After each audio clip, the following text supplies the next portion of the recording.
So in the previous two videos, we had an introduction to polar coordinates and then learned how to convert between polar and rectangular coordinates.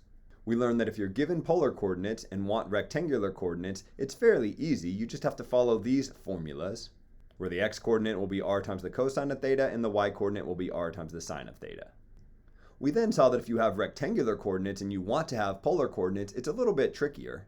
You can get the value of r fairly easily using a simplified version of the distance formula. But to solve for theta, there were lots of special cases that we had to consider. Informally, theta was the arctangent of y divided by x, but you have to make a couple of adjustments depending on the quadrant in which that point lies. I guess if you wanted an oversimplified summary of what we learned, we'd say that when you're trying to convert to rectangular coordinates, you could use these formulas, and when you're trying to convert to polar coordinates, you use these formulas. Sorta. Okay, but what if you're not just converting between points? What if you have equations and you're trying to convert them from polar to rectangular or rectangular to polar? So for example, if I start you out with y equals 2x plus 3, we have this linear equation that we're fairly familiar with at this point in our class. This equation given in rectangular coordinates is pretty easy to come up with the graph of. We understand that 3 represents the y-intercept, and 2 represents the slope, so informally speaking, my graph goes up 2 every time I take one step to the right. I can recognize from its form that this is a linear equation, so my graph looks more or less like this. But think about what this is actually saying. There's infinitely many pairs of x and y values that'll satisfy this equation. Whatever I choose for x, there's always something that I can choose for y to make the left side of this equation the right side of this equation. And what the graph does is it gives us a picture of all those infinitely many points. Each of those individual points can be represented in polar coordinates instead of rectangular coordinates if I wanted to. And that set of infinitely many points written with their polar coordinates would be the solution to some equation. What if you want to know what that equation is? Well, all we'd have to do is convert the x and y here, which are our rectangular coordinates, into r's and thetas. And because of the work we did in the previous video, we have these formulas right here that we can reference. Instead of writing a y, I could write r sine of theta. And instead of writing this x, I could write r cosine of theta. The parentheses aren't really necessary, but maybe it helps you see the substitution that we did. Just like there's advantages to solving rectangular equations for one of the variables, typically y, there's advantages to solving polar equations for one of the variables, typically r. It's tempting to think you could solve this equation by just dividing both sides by sine of theta, but that won't work because then we'll be solving for r in terms of r, which is something we don't typically want. Instead, if we subtract this 2r cosine theta over to the left side of the equation, then all of our terms that have an r in them are grouped on one side of the equation, so we can factor out that r, changing the two r's from earlier into a single r. Now I can solve for r in terms of theta by dividing both sides of the equation by these parentheses. What we've done is we've converted a rectangular equation where y was isolated into a polar equation where r is isolated. That might not seem that impressive, but I think the result's kind of cool. Let's go back up to this graph here. The different points on this line are all a different distance from the origin. This point right here is clearly a distance of 3 away from the origin because I can just count up on my y-axis. But there's also a point somewhere in here that's much closer to the origin, so its value of r is much smaller. And if I travel, I don't know, way down here, now I'm getting pretty far away from my origin and the value of r is going to be larger. The point is the value of r is going to vary depending on where I am on this line. You want to know what it's equal to? Well, as long as we know theta, the angle that we'd have to aim informally to get to one of these points, we can just plug theta into this formula and it'll tell us exactly what r is equal to. I don't know, I think that's kind of cool. And just like we can go from rectangular to polar equations using these conversions, we could go from polar to rectangular equations using these conversions. The algebra gets kind of crazy, but it's interesting how it all works out. Interesting to me anyways. Suppose you started out with r equals 3 over the sine of theta minus 2 cosine of theta. So you have this equation that tells you the distance a point on a graph is from the origin for a given value of theta. At this point, we have no idea that the set of all possible r and theta values that satisfy this equation are going to fall on a straight line. So what we'll do is take advantage of the fact that we're much more familiar with graphs that have rectangular coordinates than we are with graphs written with polar coordinates. So let's change the r and the theta into x and y using these formulas. Since r is equal to the square root of x squared plus y squared, I can replace this r with x squared plus y squared square root. And since theta is equal to the arctangent of y over x, I can replace each of these thetas with the arctangent of y over x that you see in these parentheses. Whoa, what a mess. How am I going to simplify this thing? Well, maybe you'll recall that back when we learned about inverse trig functions, I showed you this technique for simplifying anytime you have an inverse trig function inside of a trig function.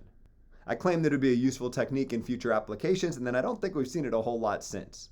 But something like the sine of the arctangent of y over x, which appears right here in our equation, would fit that format perfectly. What you learned how to do was this substitution method, where first you chose a letter, maybe the letter t, and you let that be equal to whatever was inside the parentheses, so arctangent of y over x in this case.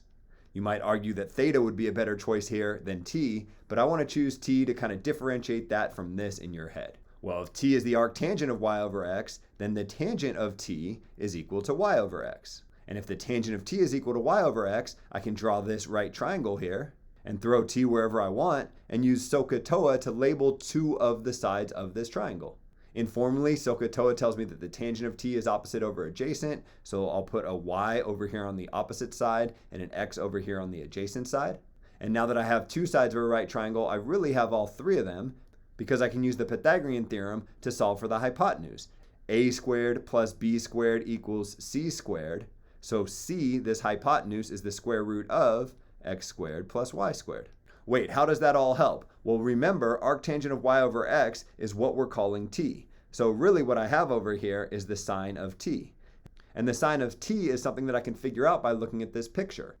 Again, using SOHCAHTOA, sine informally is opposite over hypotenuse. So the sine of t will be the length of the side opposite, y, divided by the length of the hypotenuse, the square root of x squared plus y squared.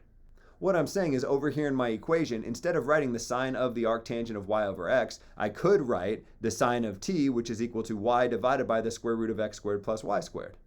And maybe you're like, whoa, this is getting really ugly. Is this really worth doing? Yeah, have some faith. It's going to work out really nicely. Just like we simplified the sine of the arctangent of y over x, we could simplify the cosine of the arctangent of y over x.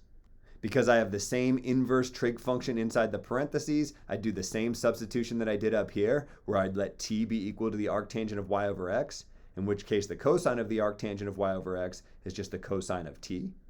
And then because t is the arctangent of y over x, the tangent of t is y over x, so I can draw this right triangle with a y here and an x here, and solve for the length of the hypotenuse to be the square root of x squared plus y squared. And once I have this pretty picture, I can figure out what the cosine of t is equal to. SOHCAHTOA tells me that the cosine of an angle is the length adjacent divided by the length of the hypotenuse. So this is going to end up simplifying to x divided by the square root of x squared plus y squared. So the cosine of the arctangent of y over x is x divided by the square root of x squared plus y squared. So instead of writing the cosine of the arctangent of y over x here, I can write x divided by the square root of x squared plus y squared. Back on this line, I had converted this equation from polar coordinates to rectangular coordinates. You didn't see any r's and thetas, all you saw were x's and y's. But you really shouldn't leave your answer like this because we have trig functions and inverse trig functions. And when the inverse trig function is nested inside, we can always simplify that to get rid of the trig and inverse trig functions, which generally is preferable. And that leaves us with this huge mess right here. And you're like, oh man, that's ugly. I have no idea what that graph looks like. But here's where we can do some algebra to simplify. I'll leave the left-hand side alone for now. And on the right side, I won't touch the numerator, but in the denominator, I want you to notice that this 2 is really 2 over 1, so I can kind of think about it as being 2x up here. And then I have this common denominator of the square root of x squared plus y squared. And when you're adding together two fractions that have the same denominator, you can just write that denominator one time and subtract their numerators. So this y minus the 2x that I have over here. And now I've got fractions inside fractions, but if I think about this 3 as a 3 over 1, I can take the fraction that's down in the denominator here and flip it upside down. That allows me to change the division of fractions into a multiplication of fractions, and it gets rid of that fraction inside fraction idea. You might notice that on both sides of the equation, I have the square root of x squared plus y squared. So if I multiplied both sides of the equation by 1 over the square root of x squared plus y squared, which I can do as long as the square root of x squared plus y squared doesn't equal 0, which is true as long as we're not at the origin, then those guys will cancel out. On the left side, I'd just be left with the 1, and on the right side, I'd be left with 3 divided by y minus 2x. If I multiply the y minus 2x up to the top of the left-hand side, I got y minus 2x equals 3, and if I add 2x to both sides, I got y equals 2x plus 3. Oh right, 2x plus 3. That was our equation with rectangular coordinates, and we figured out that that was equal to this equation with polar coordinates, so of course this same equation with polar coordinates is going to be equal to this same equation with rectangular coordinates. The big takeaway is we can go in either direction. If you have an equation with polar coordinates, you can change it into rectangular coordinates. If you have an equation with rectangular coordinates, you can change it into polar coordinates. 2 quick comments before I end this video. If you were really clever and you started out with this equation in polar coordinates, rather than do the substitutions for r and theta, you might think to take sine of theta minus 2 cosine of theta and multiply it up to the top of the left-hand side. Why would you do that? Because that would get you to this line. And this line is kind of nice because if we take this r and distribute it through the parentheses, then we're up at this line right here. What's so great about this line? Well, I have an r sine of theta and an r cosine of theta right in this equation. So rather than use these substitutions for r and theta, I could use these substitutions for r cosine of theta and r sine of theta, making this a y and this an x, which would get me back to this starting position a lot easier. Whoa, that's way better. Why don't we always do that?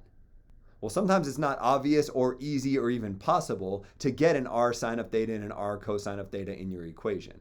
So sometimes you're forced to do these substitutions instead of these substitutions.